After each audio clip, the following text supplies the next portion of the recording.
বেশি তেল মশলা ব্যবহার করলেই যে সবসময় রান্নার স্বাদ ভালো হবে তা নয়। অল্প পরিমাণ তেল মশলা ইউজ করেও সঠিকভাবে রান্নার মাধ্যমে খাবারের স্বাদ আনা যায়। ঠিক সেরকমই আমি আজ রান্না করছি একদম ঘরোয়া পদ্ধতিতে কাজু পোস্ত চারমগজ ছাড়া ভীষণ টেস্টি আলু ফুলকপির ডালনা। এটি যে কোনো নিরামিষ দিনে অথবা ঠাকুরের ভোগেও আপনারা বানিয়ে নিতে পারেন। চলুন তাহলে দেখে নেওয়া যাক আজকের রেসিপি। প্রথমে আমি একটা মাঝারি সাইজের ফুলকপিকে টুকরো করে কেটে নিয়েছি। তারপর একটা বড় সাইজের আলুকে ভালোভাবে ছুলে নিয়েছি। আলুর সাইজটা মিডিয়াম রাখবো, খুব বেশি বড়ও নয় খুব বেশি ছোটও নয়। আমি যেহেতু ভেজে রান্না করব তাই আলুর সাইজটা মিডিয়াম রাখলাম। এরপর প্রথমে ফুলকপি তারপর আলুটাকে খুব ভালোভাবে নর্মাল জলে ধুয়ে নেব। আপনারা চাইলে ফুলকপিটা হালকা সেদ্ধও করে নিতে পারেন।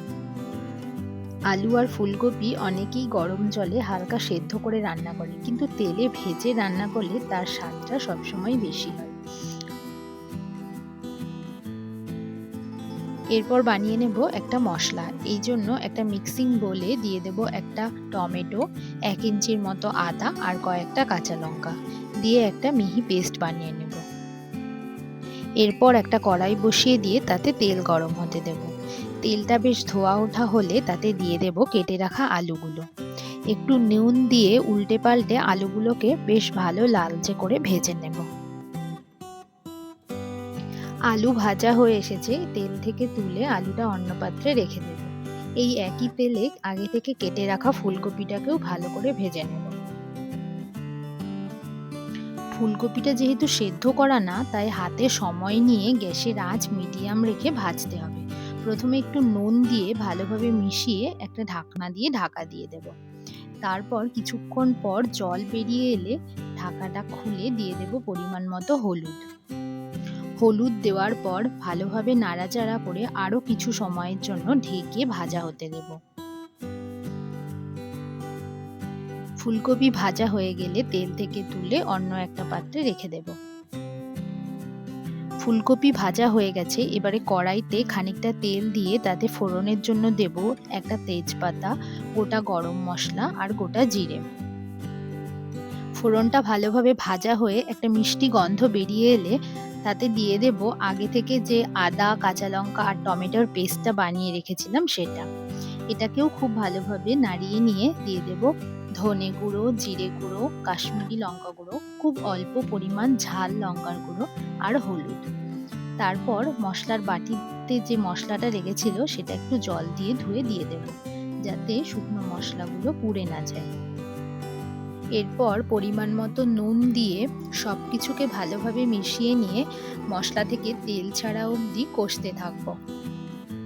এই সময় গ্যাসের আঁচটাকে খুব কম রাখবো, না হলে মশলা পুড়ে যাবে, মশলার জলটাও শুকিয়ে যাবে, কিন্তু এই তেল ছাড়া ব্যাপারটা আসবে না। দেখুন মশলাটার কালারটা একদম চেঞ্জ হয়ে মশলা থেকে তেল ছেড়ে এসেছে। এই সময় আমি আগে থেকে যে ফুলকপি আর আলুটা ভেজে রেখেছিলাম সেটা দিয়ে দেব।